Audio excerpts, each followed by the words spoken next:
ولا شك أن محمدا شمس الهدى إليه رغبنا مؤمنين فنشكره.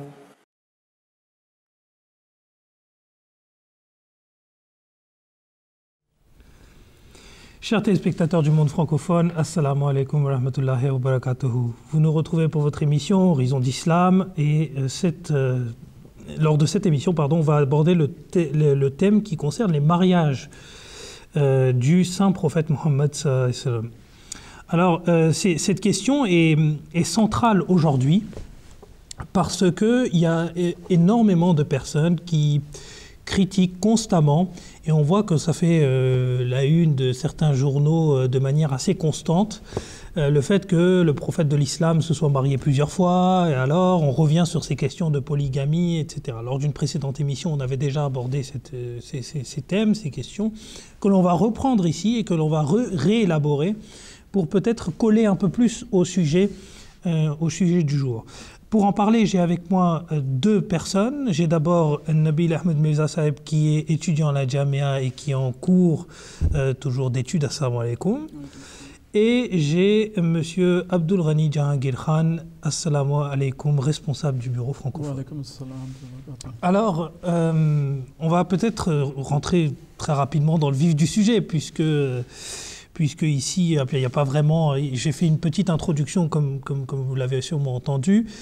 C'est que c'est des thèmes qui reviennent assez souvent dans l'actualité, c'est des thèmes répétitifs, mais auxquels il faut répondre, parce que si on laisse sans réponse, c'est quelque part donner du crédit à ceux qui parlent sur le prophète de l'islam.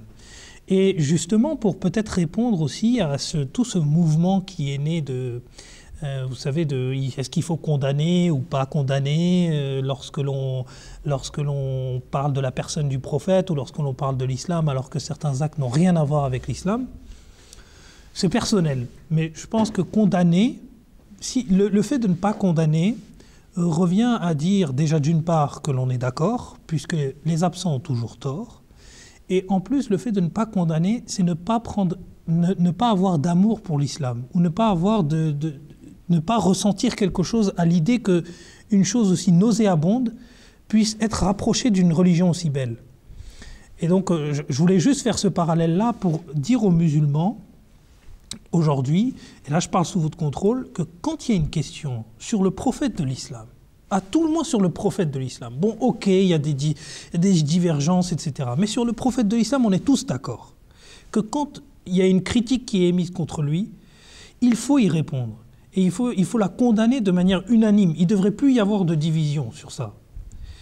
Et donc c'est encore triste de voir qu'il y a certains intellectuels musulmans qui vont dire oui, mais alors ils vont avoir des raisonnements très étirés même. Donc on va dire oui, mais condamner, ça revient... Non, ça revient à rien du tout. En fait, c'est des jeux de mots, c'est juste de la bonne parole pour donner du crédit à ceux qui critiquent pour qu'ils recommencent en fait. Et donc c'est pour ça que peut-être le thème de notre émission aujourd'hui est important aussi. Voilà, nous on fait notre part du boulot, c'est-à-dire qu'on répond aux allégations qui sont faites contre le prophète de l'islam, mais l'appel vaut à tous les musulmans, c'est-à-dire qu'il faut se lever contre ces allégations qui sont faites contre lui. Le premier gros paquet que je lance du coup vers Jahangir Saheb, il concerne la polygamie et toutes ces questions des prisonnières de guerre. Alors, comme vous le savez, on dit souvent, les musulmans prenez comme butin les femmes, et puis, etc., et toutes les conséquences qui s'en suivent, pour montrer que les musulmans sont des éternels frustrés et que ce sont des personnes qui ne vivent que par ça. Alors, qu'est-ce que ça signifie? D'abord, est-ce qu'il y a un verset coranique qui parle de ça? S'il traite du sujet, qu'est-ce qu'il signifie exactement? Bismillah ar-Rahman ar-Rahim. Il y a plusieurs versets qui parlent des prisonnières de guerre. Et il faut savoir qu'à l'époque, donc là on est en train de parler du 7e siècle, après Jésus-Christ, il n'y avait pas un système de prison établi, donc des institutions pour incarcérer les criminels ou les prisonniers de guerre. Cela n'existait pas. Et les musulmans se retrouvaient souvent dans cette situation où d'autres peuples venaient s'attaquer à eux, notamment les Arabes idolâtres et leurs confédérés. Parmi, il y avait certaines tribus juives aussi, et puis voilà. Et donc, ils se retrouvaient souvent dans une logique de bataille défensive.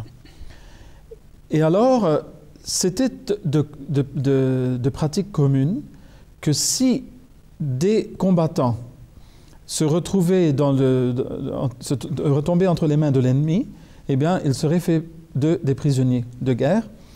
Et les musulmans n'ont pas fait exception à cette règle. Ils ont suivi la règle qui était déjà en place dans la société arabe de l'époque. À la différence que les prisonniers musulmans, les prisonniers de guerre musulmans qui tombaient entre les mains des non-musulmans étaient traités de façon très cruelle, alors que du côté des musulmans, les instructions qui venaient du prophète Mohammed sallallahu alayhi wa sallam, que la paix et la bénédiction d'Allah soit sur lui, étaient à l'effet qu'il fallait traiter ses esclaves comme on se traitait soi-même. Donc déjà, les esclaves, là quand je dis esclaves, je veux dire prisonniers de guerre, on en faisait on peut dire des gens qui faisaient des travaux forcés. Sauf que de nos jours, les gens qui font des travaux forcés sont dans un milieu donc de prison. Carcéral. Oui, carcéral, voilà. Mais à cette époque-là, ils étaient des gens qui étaient obligatoirement divisés entre des différentes familles. Donc vous voyez un peu le danger déjà d'avoir des prisonniers de guerre chez soi, avec sa famille, avec ses enfants, etc. C'était une situation très complexe et très stressante. Mais comme c'était de rigueur et c'était la norme dans la société arabe, donc cela n'était pas du tout une chose étonnante que même pour les Arabes non musulmans, je veux dire, de devenir des esclaves dans de telles circonstances. Mais ils devaient être traités comme on se traite soi-même. Donc on voit les récits des compagnons qui avaient ces prisonniers de guerre entre leurs mains. Ils les vêtissaient de la même façon qu'ils se vêtissaient eux-mêmes. Ils leur donnaient souvent à manger des choses meilleures que celles qu'ils mangeaient eux-mêmes. Et alors, le problème, c'est que de temps à autre, il y avait aussi des femmes qui tombaient entre leurs mains parce que c'était des femmes combattantes ou qui accompagnaient les combattants. Et elles aussi, donc, on faisait d'elles des prisonnières de guerre. Alors là, on se retrouve avec une situation encore plus difficile. Donc déjà, avoir un homme à la maison, c'est très difficile. Il faut rappeler aussi que toutes les opportunités étaient données à ces prisonniers de guerre de se libérer en payant une compensation quelconque. Donc, pour ceux qui avaient des moyens, ils faisaient venir donc, cet argent par des gens de leur famille ou de leur tribu et pour les faire libérer. Mais ceux qui n'en avaient pas les moyens, le prophète sallallahu alayhi wa sallam leur a dit que si vous pouvez enseigner à des enfants musulmans à lire, eh bien, quand ils auront appris à lire, vous serez libres. Donc voilà comment ils pouvaient se libérer, s'affranchir. Mais maintenant, quand on a une situation où on a des femmes qui tombent entre les mains des musulmans, donc tout d'abord, selon la pratique, les femmes qui tombaient entre les mains de l'ennemi elles devenaient automatiquement des esclaves sexuels, donc dans le camp non musulman. Oui. Alors, dans le camp musulman, la différence, c'est que la personne qui était chargée de ces prisonnières avait le choix de les épouser.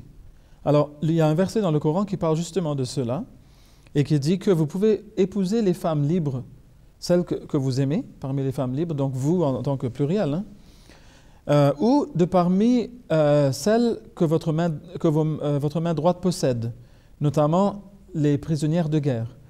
Mais le mot ici est le nikah, qui est utilisé, qui est donc certainement un mariage conclu devant le peuple, etc., comme on le fait normalement.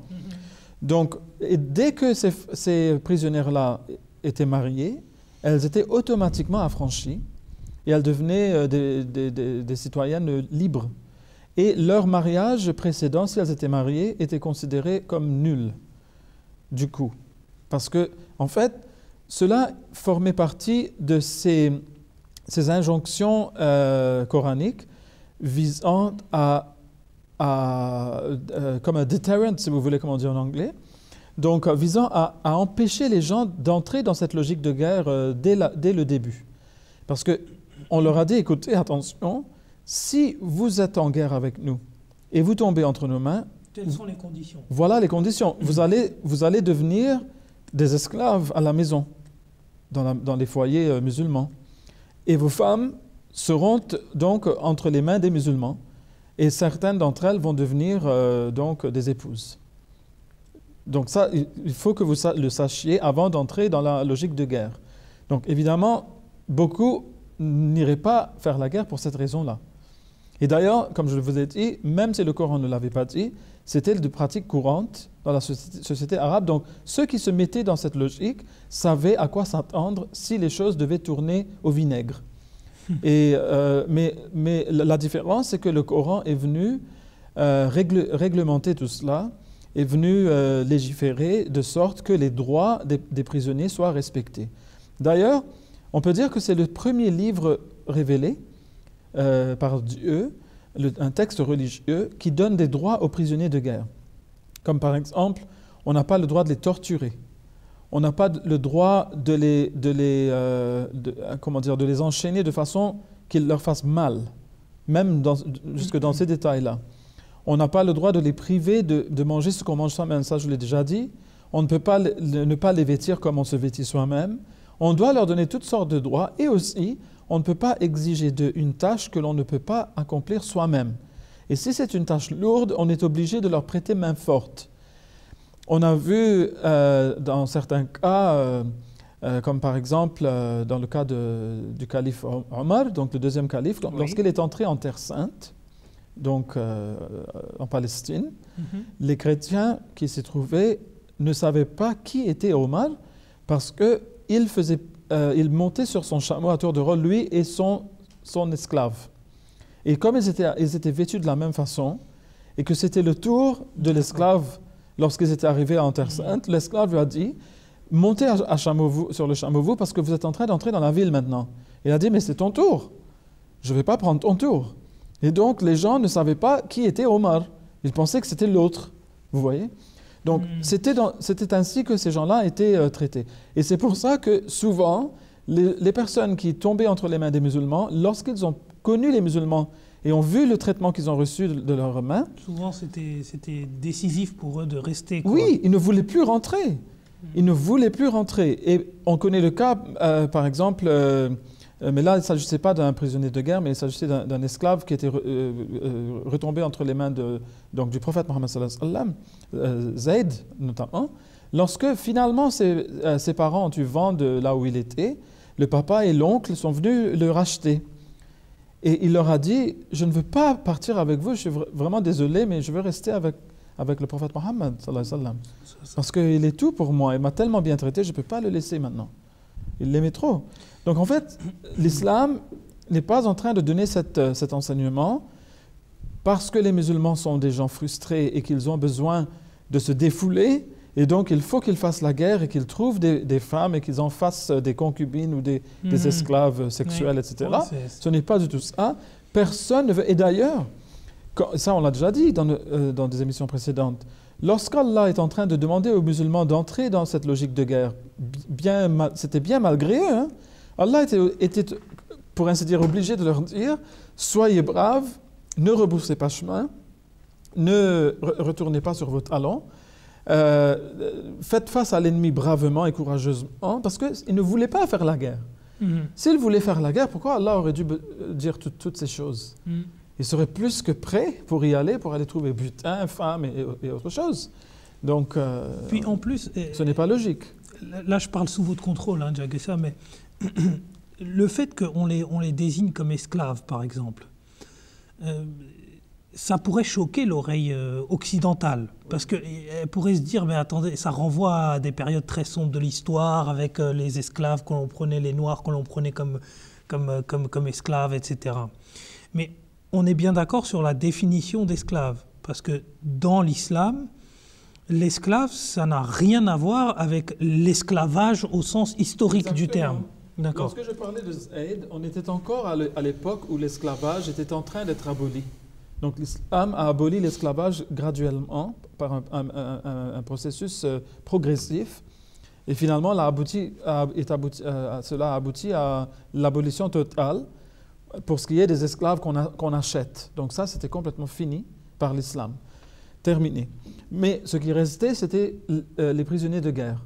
Donc, on les appelle aussi des esclaves parce qu'ils étaient obligés de faire du travail contre leur volonté, évidemment. Ils étaient tombés entre les mains donc, de leurs ennemis.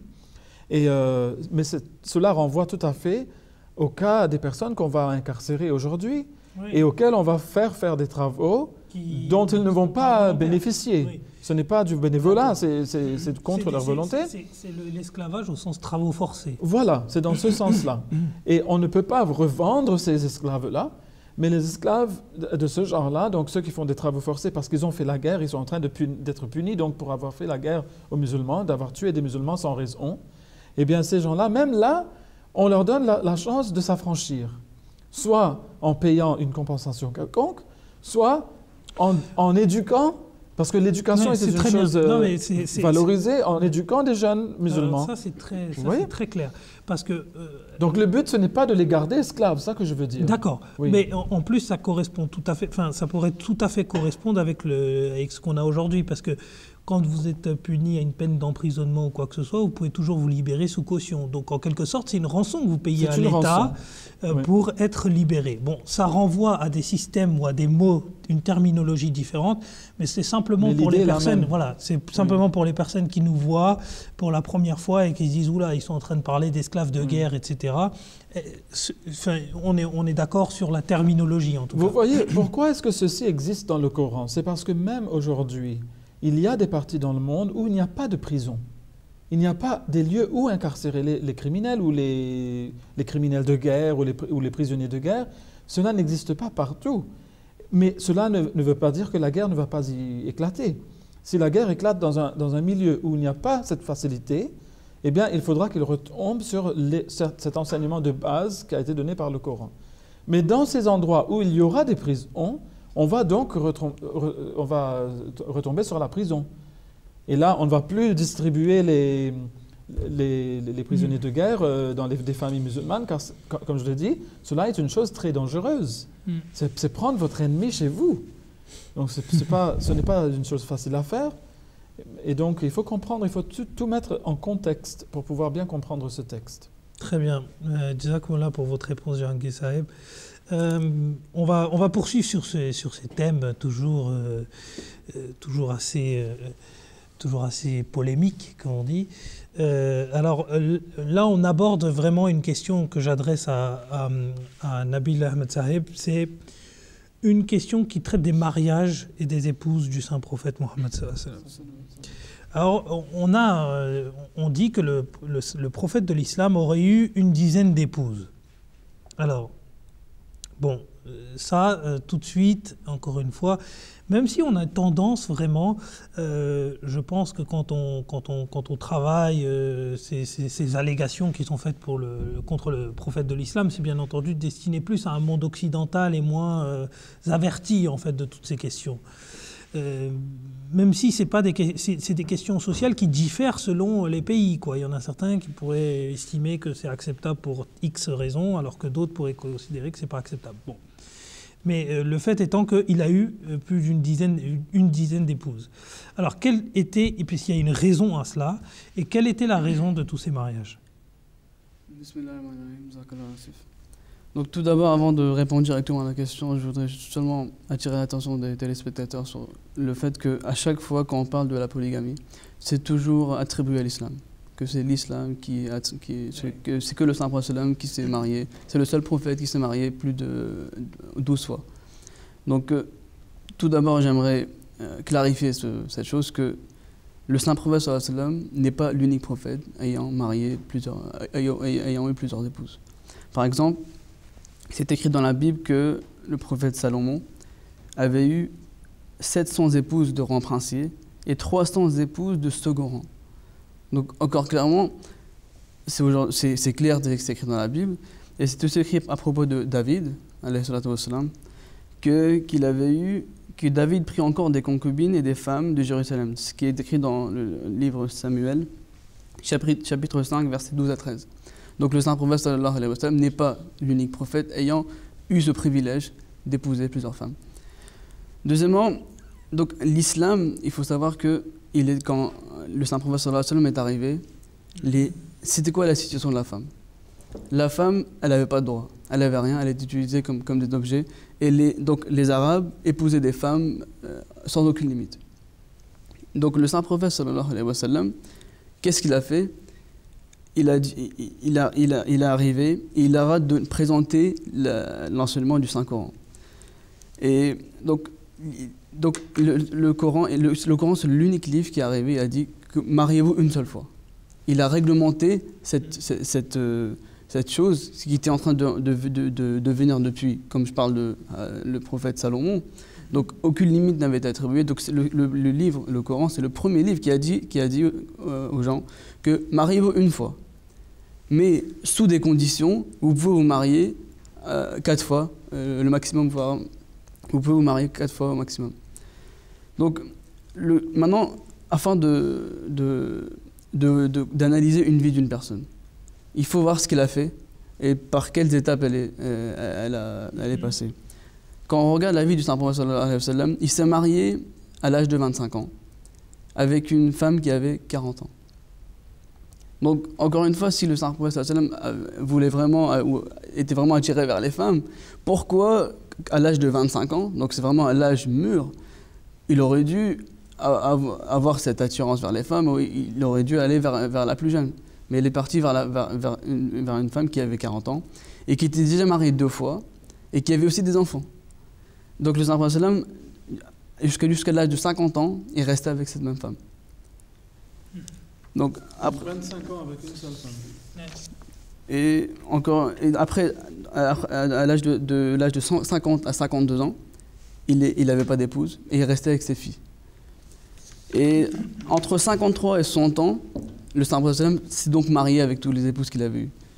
Maintenant, et il faut savoir aussi une chose, que c'est imaginable aussi pour un homme de tourner soudainement aussi lascive à cet âge, donc à l'âge de 53 à 60 ans, parce qu'à cet âge-là, l'homme il perd cette attirance aussi vers la femme, parce qu'il devient plus vieux.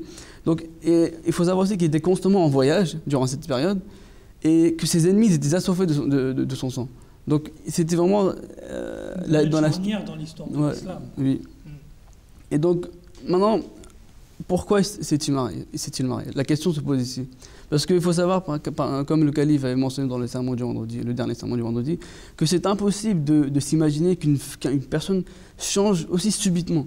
Je dirais qu'une personne, par exemple, si elle a passé 53 ans de sa vie avec une femme, et subitement il se marie avec 12 femmes, c'est sûr que, comment dire, si un prophète a passé une vie aussi pieuse, comment ça se peut que aussi subitement sa vie change complètement?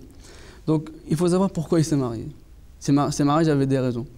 Par exemple, le mariage avec Hadha Sauda, radiyallahu anha, c'est sa deuxième épouse. Elle était très âgée.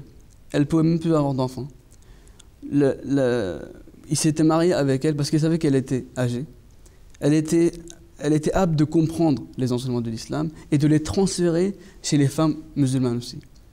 Donc c'était le but du Saint Prophète, pourquoi il s'est marié avec une femme aussi âgée, c'était afin d'abord lui faire comprendre c'est quoi les enseignements islamiques et aussi qu'elle les propage chez les femmes musulmanes après.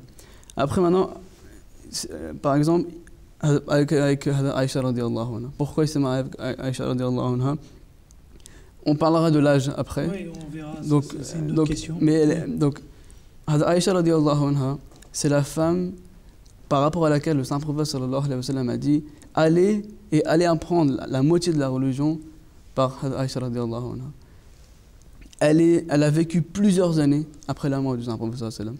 Et elle a rapporté des récits de la vie privée, beaucoup de récits de la vie privée du sallallahu alayhi wa sallam, qui sont aujourd'hui présents et par le biais desquels aujourd'hui les musulmans sont en train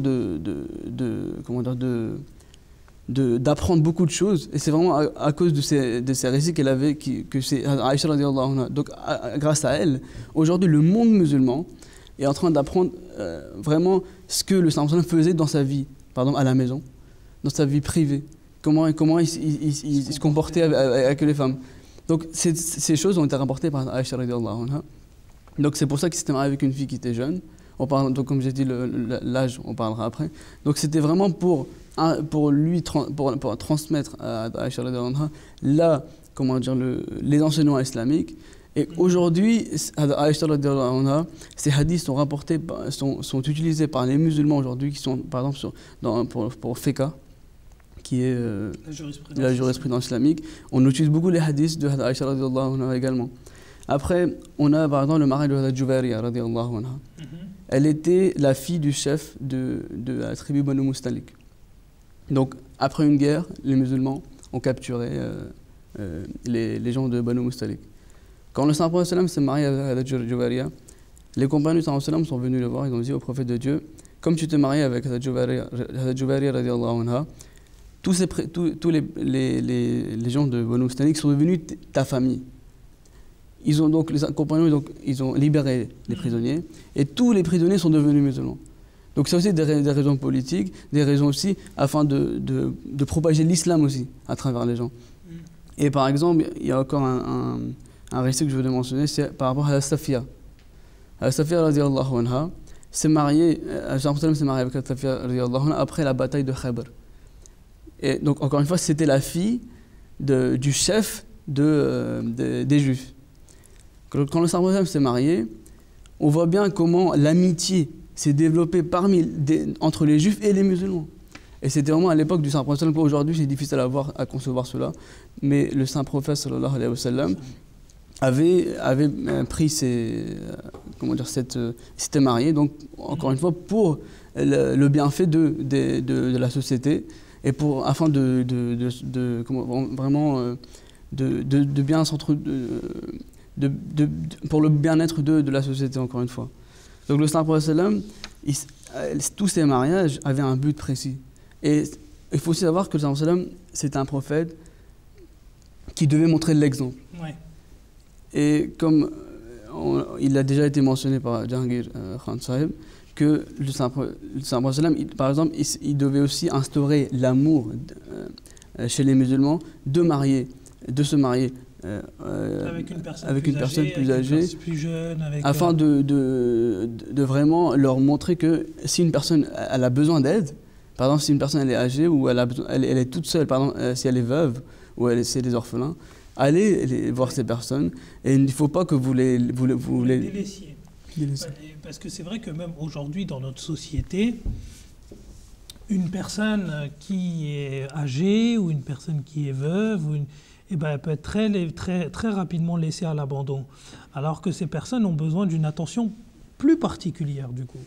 Et c'est vrai que le saint prophète Mohammed sallallahu alayhi wa sallam, en faisant ça, c'était parce que les personnes un peu vicieuses, qui réfléchissent à travers un esprit totalement perverti, elles vont avoir à l'esprit, voilà, il s'est marié avec des femmes pour le plaisir, etc. Mais ça n'avait rien à voir. Parce que, comme vous venez très bien d'expliquer, s'il devait le faire, honnêtement, il serait marié avec des personnes jeunes, il aurait choisi le critère physique en premier, mais on voit qu'il n'y a rien du tout dessous cela. C'est souvent des personnes âgées, des veuves, des délaissés, des personnes que l'on... Donc on voit que toutes ces arguments un peu fallacieux qui consistent à dire, qui consistent à porter atteinte à la réputation du prophète de l'islam, ils ne fonctionnent pas. Ils ne fonctionnent pas parce que ça ne correspond pas au personnage, en fait. Et je crois que c'est Ataul Qayyum Sahib qui est avec nous dans le cadre de programme, qui disait que arrêtez d'essayer de faire du prophète de l'islam ce que vous voulez qu'il soit, mais laissez le prophète de l'islam pour ce qu'il est réellement lui. Et c'est vrai qu'on a trop tendance à vouloir jouer de sa stature et à dire que bon voilà, il avait tendance à faire ceci. Alors, ça c'est que des esprits un peu mal intentionnés et pervertis, honnêtement, qui peuvent avoir ce genre de pensée. En tout cas, oui, pardon, excusez-moi. Oui.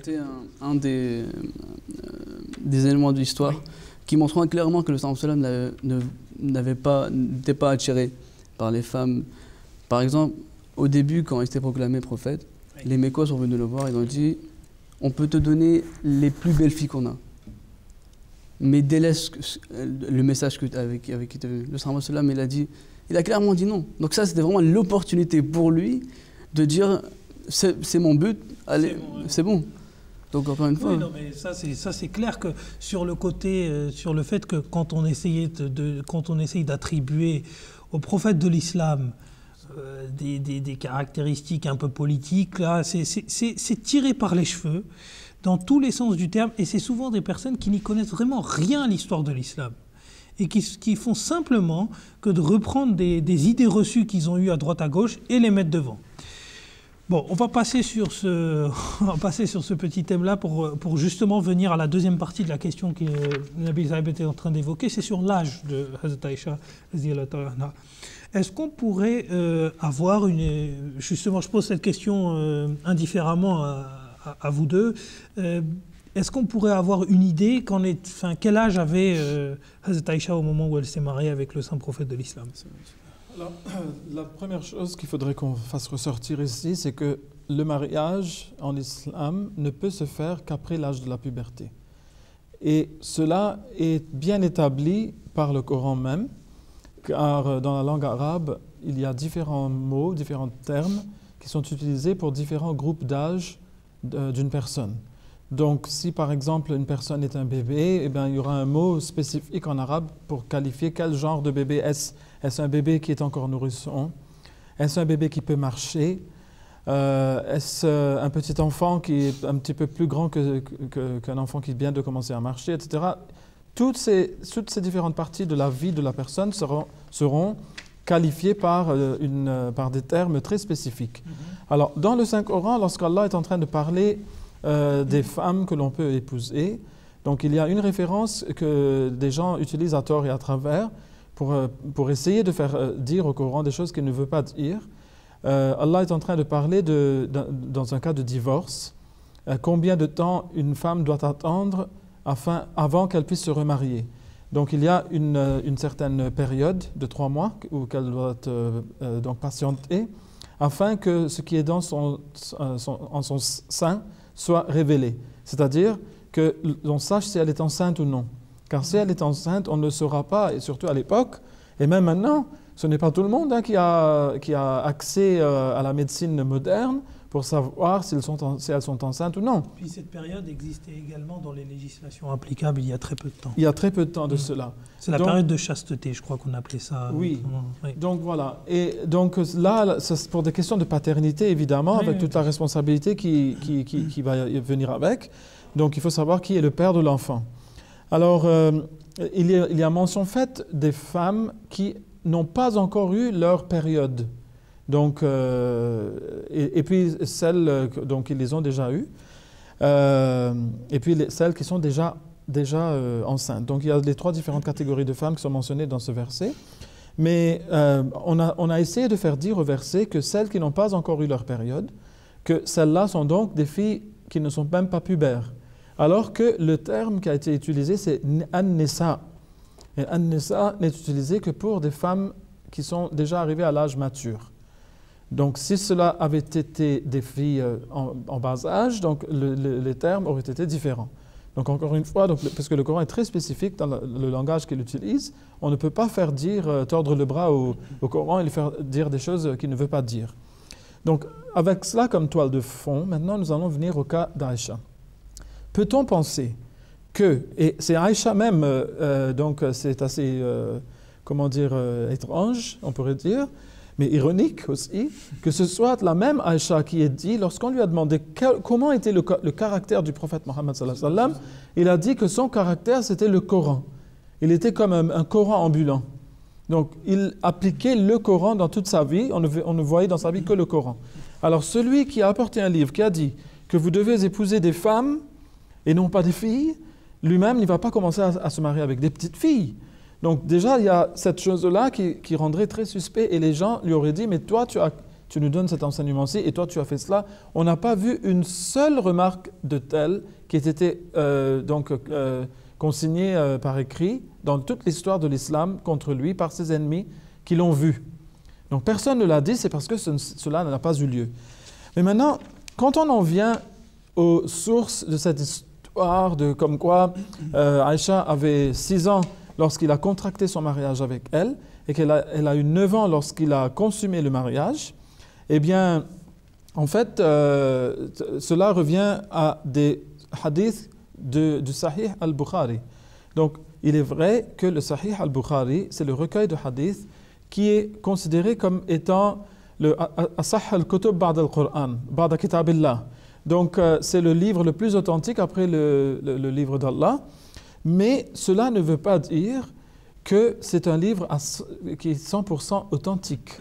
Il y a des erreurs qui sont entrées, évidemment, et inévitablement, car c'est la parole de l'homme par rapport à la parole de Dieu qui est le Coran. Donc, cela, c'est une chose tout à fait différente. Alors, nous voyons que les hadiths qui rapportent l'âge d'Aïcha, donc de 6 ans et de 9 ans, comme je viens de vous le dire, sont pour la plupart rapportés par Hisham ibn Urwa, qui était une personne qui a vécu longtemps à Médine, et étrangement, personne de Médine n'a jamais rapporté ce hadith de lui.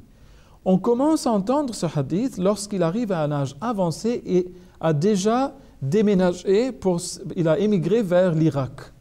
Et il a terminé ses jours donc, en Irak. C'est de là-bas que viennent étrangement donc, ces récits venant de lui. Donc on a pris son nom comme quoi c'est lui qui a rapporté tout cela. Donc les 71 premières années de sa vie à Médine n'ont rien produit par rapport à cet aspect-là de la vie d'Aïcha. C'est donc très très étrange. Et ensuite, nous voyons que il y a un autre argument, donc il y en a beaucoup, hein, donc j'en prends comme ça de passage. Mais on voit que dans, par exemple, un livre qui s'appelle le Tahdhib al-Tahdhib, c'est l'un des ouvrages les plus connus sur la fiabilité des narrateurs des traditions du prophète Mohammed sallallahu alayhi wa sallam. On nous dit que selon Yaqub ibn Shayba, que les récits rapportés, là je cite, les récits rapportés par Hisham, donc Hisham ibn Urwa, sont fiables, sauf ceux qui sont transmis par le peuple irakien. Et il précise en outre que Malik ibn Anas a rejeté les récits de Hisham rapportés par les gens de l'Irak. Et là, c'est le volume 11, page 48 à 51 du Tahdhib al-Tahdhib. Donc, on voit déjà que parmi les experts en la matière, donc en matière de hadith, on voit que les récits de Hisham ibn Urwa sont acceptés quand elles viennent de Médine. Mais quand ils viennent de Médine, mais quand ils viennent d'Irak, alors là, on les rejette. Il y a un problème d'authenticité, voilà. Donc, est-ce qu'on va donc se baser sur ces hadiths-là pour faire son argument, pour étayer son argument, comme quoi elle aurait épousé le prophète quand elle était en bas âge? Donc, on voit aussi que une autre biographie des narrateurs des traditions du prophète sallallahu alayhi wa sallam, que lorsque Hisham était vieux, sa mémoire faisait beaucoup de défauts. Donc, voilà une chose que ses contemporains avaient notée. Et quand il est arrivé en Irak, justement, sa mémoire faisait défaut. C'était quelque chose qu'on savait de lui. Donc, est-ce qu'on va accorder une fiabilité à 100% donc, à ces récits qui viennent de là-bas? Mais il y a aussi d'autres récits. On voit que Aïcha elle-même rapporte que je me souviens, j'étais une petite fille lorsque la sourate Al-Qamar a été révélée. Or, la sourate Al-Qamar a été révélée 9 ans avant l'hégire. Oui. Donc, si elle se souvenait de cette sourate-là, c'est qu'elle devait avoir au moins 4 ou 5 ans. Parce qu'un petit enfant ne va pas se souvenir d'une chose pareille. Donc, cela veut dire que, et on sait qu'elle s'est mariée dans la première année après l'hégire, donc elle devait avoir au moins 13 ou 14 ans, voire 15 ans, lorsqu'elle s'est mariée, si elle pouvait se souvenir de cette sourate-là. Nous voyons par ailleurs que Aïcha, radiyallahu anha, qu'Allah soit content d'elle, avait accompagné les musulmans lors de la bataille de Badr. Et à la bataille de Badr, il a été rapporté dans le Bukhari même qu'aucune personne sous l'âge de 15 ans n'avait pu participer à cette guerre. Oui. Des jeunes personnes s'étaient présentées pour y participer. Lorsque le prophète sallallahu alayhi wa sallam leur a demandé leur âge, ceux qui avaient dit qu'ils avaient moins de 15 ans étaient renvoyés chez eux. Mais Aïcha, elle, avait été permise et autorisée donc de participer à cette guerre. Voilà. Donc elle devait avoir plus de 15 ans. Et là, on voit aussi qu'il y a un autre récit qui nous vient à propos de l'âge de sa sœur Asma. Donc Asma, sa sœur, tout le monde savait qu'elle avait 10 ans de plus qu'Aïcha. Or, elle a vécu jusqu'à l'âge de 100 ans et elle est morte en l'an 73 de l'Hégire. Donc cela, si on remonte le temps. Voilà, donc on va voir que elle a dû avoir entre 27 et 28 ans lorsque l'Hégire a eu lieu, l'émigration vers Médine, et que donc Aïcha devait avoir 17 ou 18 ans selon ce calcul-là. Donc vous voyez, il y a différents récits qui viennent de différents côtés.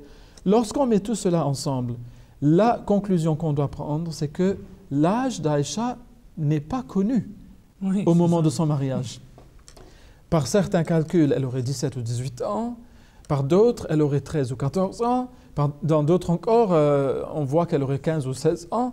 On ne sait pas son âge exact, mais ce que l'on sait, c'est que ça a définitivement eu lieu après l'âge de la puberté. Et c'est là la chose essentielle, puisque dans toutes les civilisations qu'on a connues, l'âge de la puberté marque le départ pour l'être humain dans le monde du mariage. La personne est prête pour se marier lorsqu'elle passe l'âge de la puberté. Oui.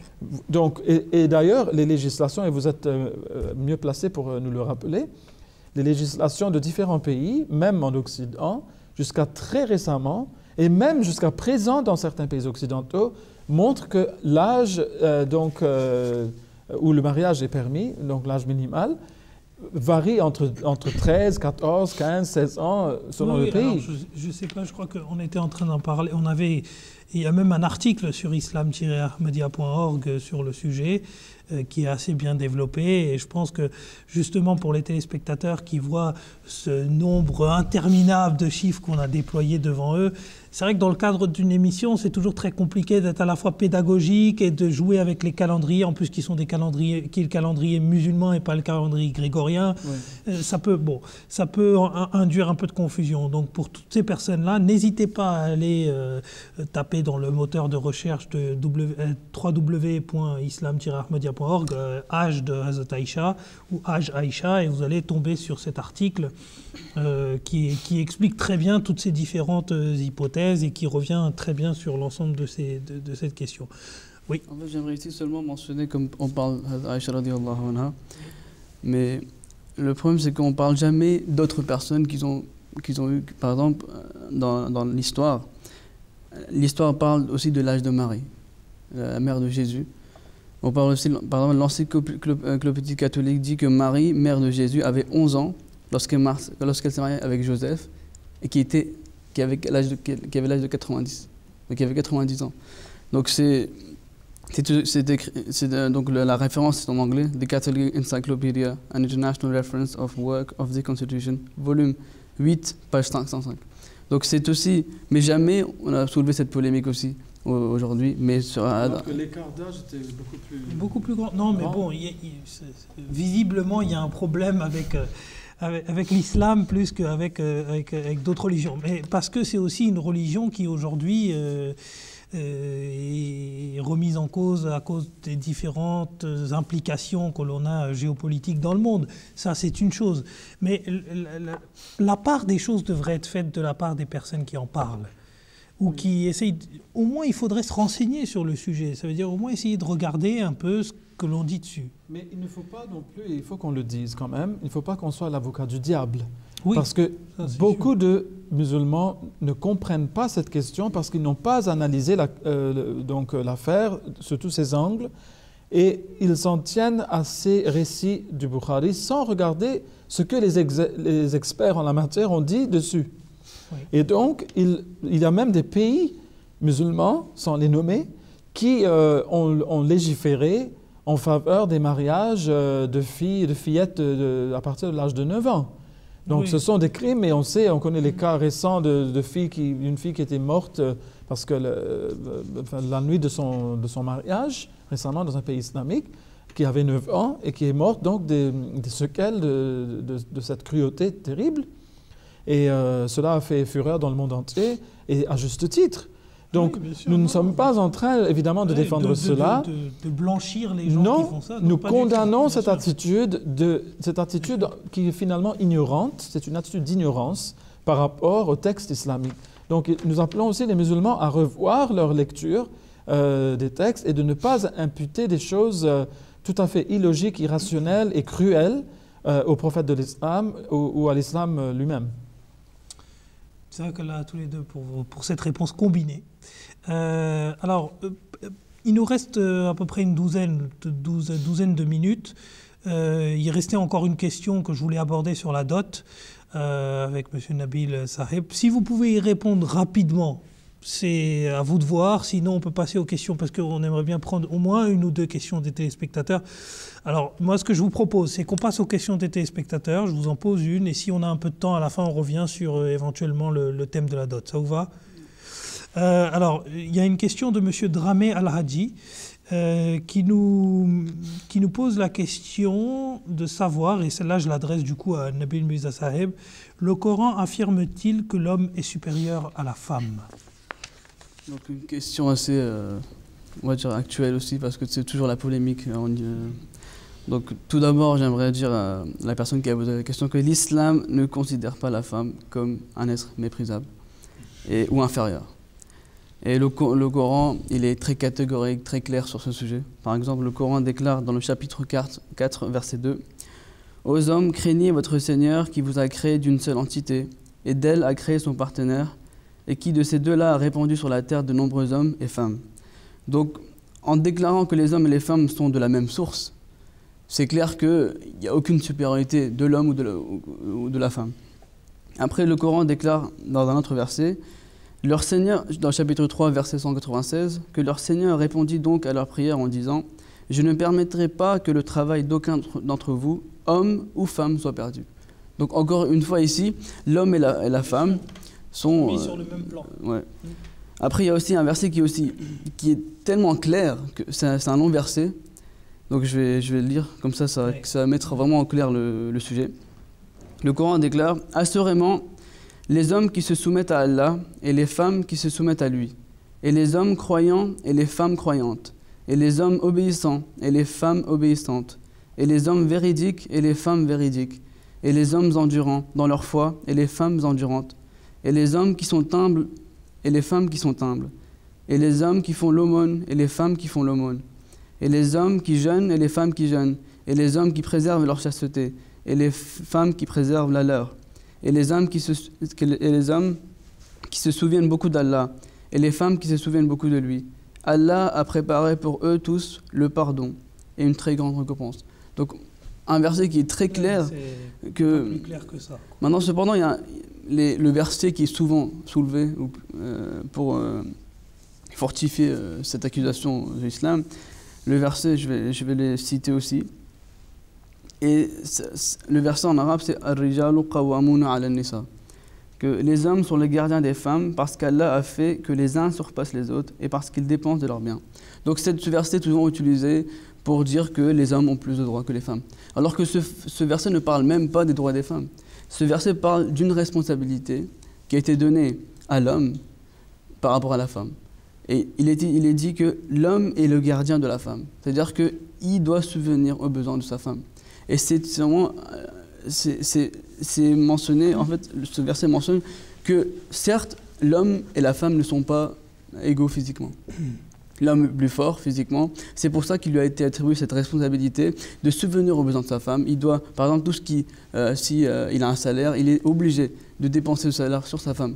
Donc, mais ce verset ne veut pas dire que seul l'homme a le droit de travailler. Si la femme travaille, elle n'est pas obligée de dépenser son argent sur l'homme. Donc c'est une responsabilité. Et c'est vraiment clair de nos jours aussi, par exemple, quand on regarde par exemple, les Jeux Olympiques, les hommes et les femmes, ils sont séparés aussi. Les compétitions, parce que l'homme il a un physique où il est plus fort physiquement. Donc ce verset ne mentionne pas les droits de l'homme ou de la femme, c'est une responsabilité qui a été donnée à l'homme par rapport à la femme. Donc ce verset ne parle pas de... Il y a aussi un autre point un peu subtil, mais on voit que le Coran parle beaucoup des prophètes, des messagers, ce sont tous des hommes. Mais lorsqu'il s'agit de présenter un exemple à suivre pour les croyants, oui. Étonnamment, donc, pour ces personnes qui s'attaquent à l'islam, seulement 2 femmes sont présentées comme exemple. L'une, la femme du pharaon de l'époque de Moïse, Assia, et l'autre, Marie, la mère de Jésus. Et c'est ça, comment dire, c'est le summum de la progression spirituelle. Il faut qu'on essaye d'être comme ces deux femmes-là, soit comme l'une ou soit comme l'autre. Donc, il faut vraiment être méchant pour ne pas voir la façon que le Coran traite la femme et comment il met la femme sur un piédestal d'honneur et de respect, à tel point qu'elle devient l'exemple pour tous les croyants, hommes et femmes. Alors, c'est vrai que soit il faut être malhonnête, particulièrement biaisé pour aller chercher des choses comme ça, soit il faut avoir lu les versets coraniques de manière séquencée. C'est-à-dire qu'on va... L'attitude typique, honnêtement, et ça, c'est peut-être qu'il faudrait mettre ça au clair aussi, l'attitude typique consiste à aller sur un blog un peu remonté contre l'islam, lire 3 versets en faisant dérouler sa souris en disant « Ah, bah oui, quand même, hein, le Coran, ce qu'il dit, c'est grave. » Il ne va pas de main morte. Il n'y va pas de main morte. Sans aller chercher quoi que ce soit, ni avoir lu le Coran, et venir dans des cafés, dans des bistrots, tout ce que vous voulez, d'aller dans des conférences, etc., et soulever, comme par miracle, ces mêmes versets qui sont lus. Par grâce, allez lire le Coran, lisez peut-être la totalité. La communauté musulmane Ahmadiyya a en plus publié un Coran avec des commentaires, et ces commentaires permettent de véritablement comprendre ces versets.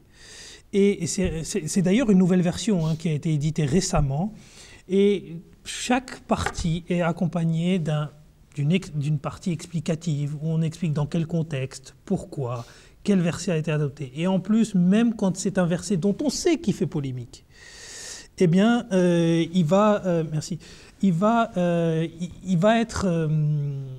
être expliqué. Voilà, alors je vous présente simplement le Saint-Coran du coup, qui a été publié en langue française et qui du coup est accompagné de l'ensemble de ces commentaires. Que si vous avez besoin de vous en voir envoyer un ou quoi que ce soit, je ne sais pas s'il est téléchargeable en ligne, ça je ne sais pas, je pense que le volume est assez... Il n'est pas téléchargeable, mais il le sera très bientôt en tout cas. Il le sera très bientôt, oui. Et du coup, en revanche, il est disponible, c'est-à-dire que si vous le demandez aux personnes qui s'occupent du site internet, elles pourront très bien vous en envoyer un si vous donnez votre adresse et si vous êtes vraiment intéressé par le lire. Parce que envoyer des Corans pour le plaisir de les envoyer et après ça finit dans une bibliothèque avec plein de poussière dessus, ça ne sert à rien. Honnêtement, ça ne sert à rien. C'est pas ce qu'on recherche. Ce qu'on recherche, c'est vraiment une personne. C'est pas nécessairement aller dans une quête de conversion à tout prix. C'est réfléchir plus profondément sur ce qui est inscrit dans le Coran et voir qu'en fait ça ne correspond pas du tout à ce que l'on montre aujourd'hui.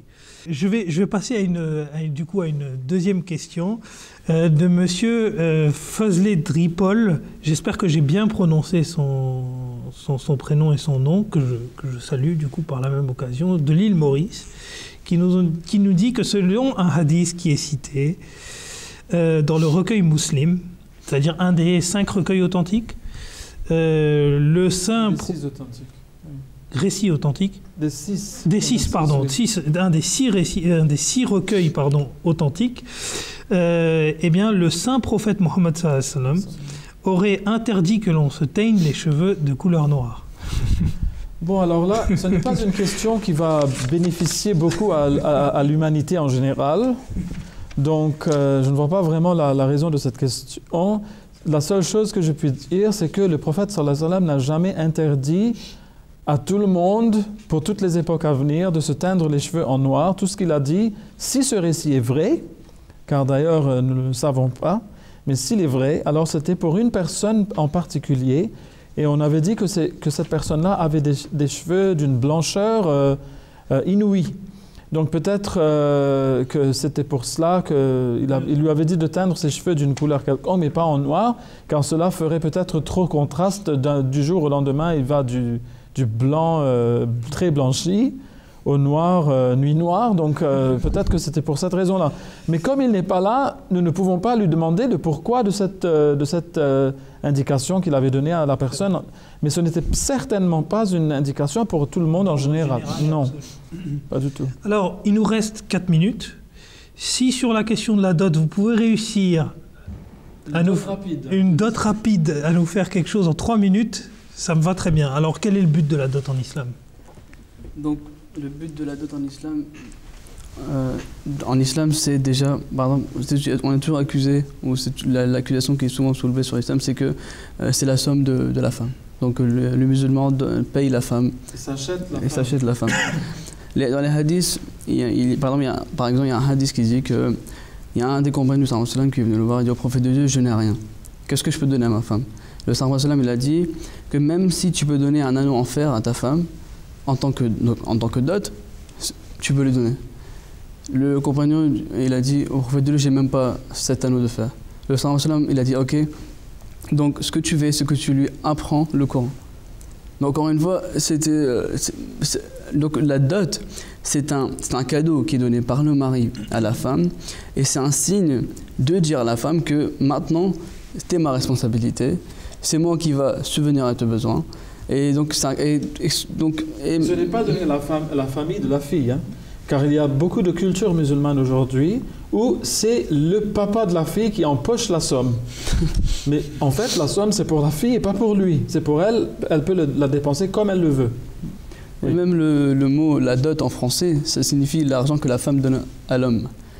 Mais en islam, la dot, c'est l'argent que l'homme donne à la femme. Il n'y a pas d'autre mot en français pour Alors que, même ce principe de dot que l'on veut bien contester dans l'islam, encore une fois, dans les législations actuelles, c'était appliqué jusqu'à très récemment, où on a commencé à dire, c'était dans la même période avec l'âge de la puberté et toutes ces questions-là, en fait, ont été réformées en même temps, un peu partout dans toutes les législations européennes en tout cas.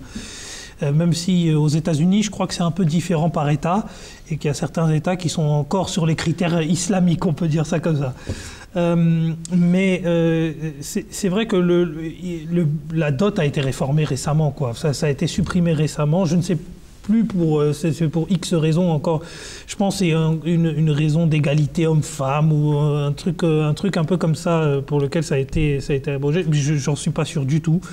Donc je donne une information, mais vraiment c'est sous contrôle sous vérification en tout cas. Et toutes ces choses-là ont muté un peu au même moment, quoi. C'est-à-dire que jusque très récemment, toutes ces choses-là fonctionnaient. Alors maintenant, ce qui serait intéressant à analyser, c'est comment le modèle familial fonctionnait jusque la dot et comment il fonctionne aujourd'hui. Alors, on le sait déjà, c'est que depuis ces 20 dernières années, les divorces, ils ont monté en flèche. On est de moins en moins responsabilisés dans les mariages. Donc, bon, on a déjà un peu l'envers du décor, quoi. Donc, bon, faudrait se poser... En fait, on se pose toujours les mauvaises questions. On raisonne toujours à l'inverse. Et on n'essaye pas de se dire, peut-être que en fait, le modèle qu'on avait avant fonctionnait mieux. Et il y a une phobie du retour en arrière. Les gens se disent, mais on retourne dans le passé, se dit on va être régressiste. Alors que peut-être que ça va apporter du mieux. Comme le disait le 5e calife de l'Ahmadiyya, et je conclurai sur ça, c'est que la loi des hommes est souvent très imparfaite. Et donc il ne faut pas oublier on est imparfait par définition, et en revanche la loi de Dieu, elle, est parfaite. Et la loi de Dieu qui a été mise dans le Saint-Coran, s'il y a eu une dot, c'est qu'elle a une signification bien particulière. Et donc, libre à ceux qui veulent engager une réflexion sur ce domaine de l'engager. En tout cas, d'ici à la prochaine fois avec d'autres invités ou avec les mêmes invités. Assalamu alaikum wa rahmatullahi wa barakatuh. Wa alaikum assalam wa barakatuh.